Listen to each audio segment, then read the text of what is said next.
Hello everyone, welcome to Honara's Arts and Lifestyle channel. In today's video, I will be showing you all on how to use a U-shaped saree or a double pleat saree to drape to a kalash.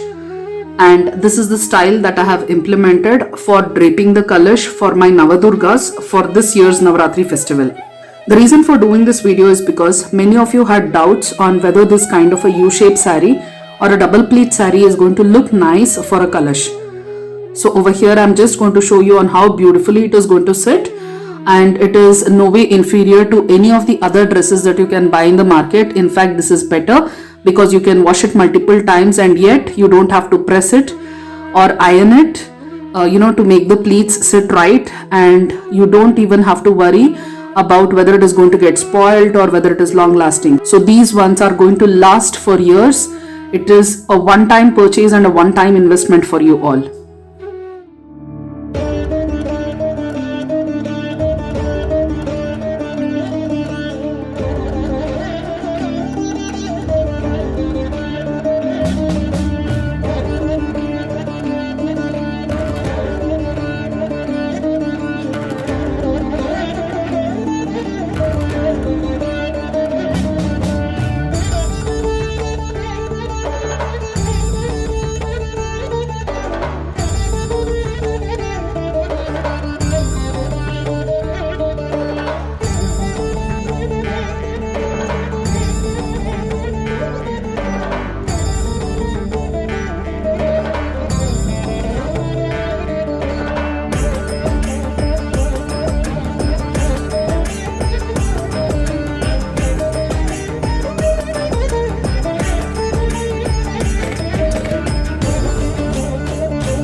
So for today's video, I have taken a copper kalash and a copper plate. Okay, as you all know, for Varamahalakshmi festival and for Navratri festival, I usually keep either 8 kalash as Ashtalakshmis or I usually keep 9 kalash as Navadurgas for Navratri. Okay, so over here I have taken the smallest size of the kalash which is available in the copper, and the reason why I choose this particular shape is because it is going to give a very good flair when we try to put a dress and all. So that's why I usually choose this kind of a style. And for draping this, I have taken a double pleats saree. Okay, so over here, this upper part is actually one saree. Okay, as you can see, this is one saree, and at the bottom we have got one more saree. Okay, so it is going to look just like a step-by-step saree. So this particular saree, as you all know, it comes with 4 threads. So I'm just using the middle through 2 threads right now.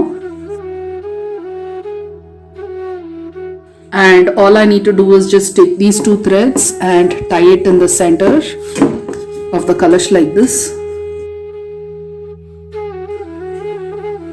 And these two threads which are there at the extreme ends, all I need to do is just tie it at the back side.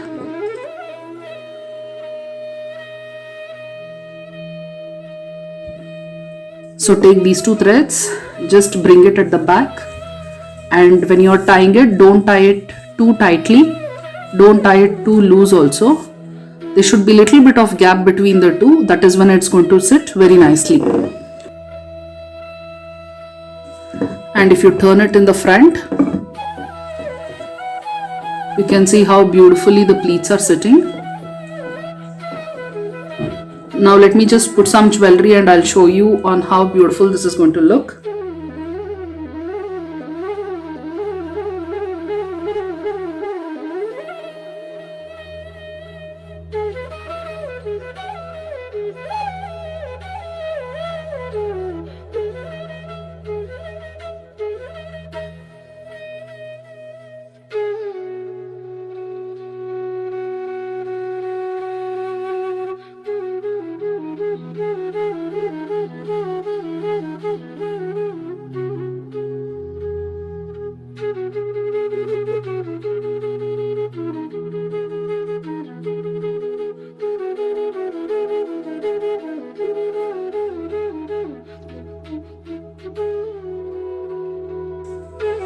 So once you have draped till here, you can use this kind of a border. Ideally it is not required, but just in case if you really want to use it, then just put it from the back side and pin it like this.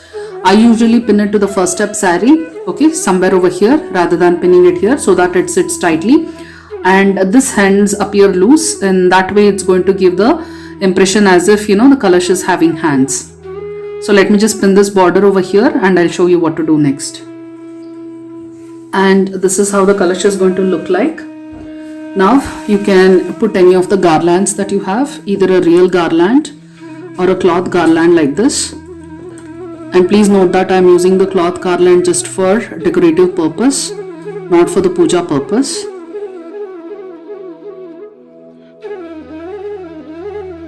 Usually by putting a garland like this, it is just going to cover up the entire kalash.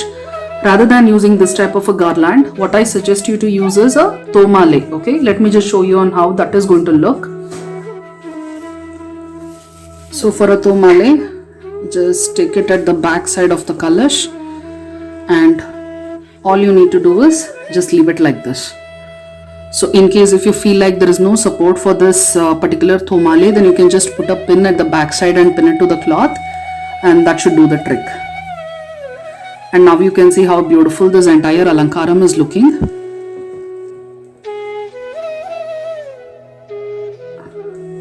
And this is how the tomale is going to look.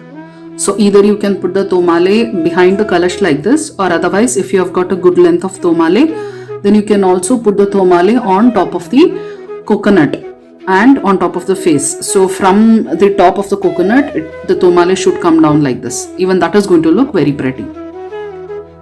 So now let me just show you all the kalash that I have made, and you know, because I am using this kind of a garland, so mostly the pleats and all, it has been covered up, because this is the only type of garland that I had and that I got made for the festivals and all. But let me just show you on how beautiful the kalashes are looking this time.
So I hope you all have liked this video.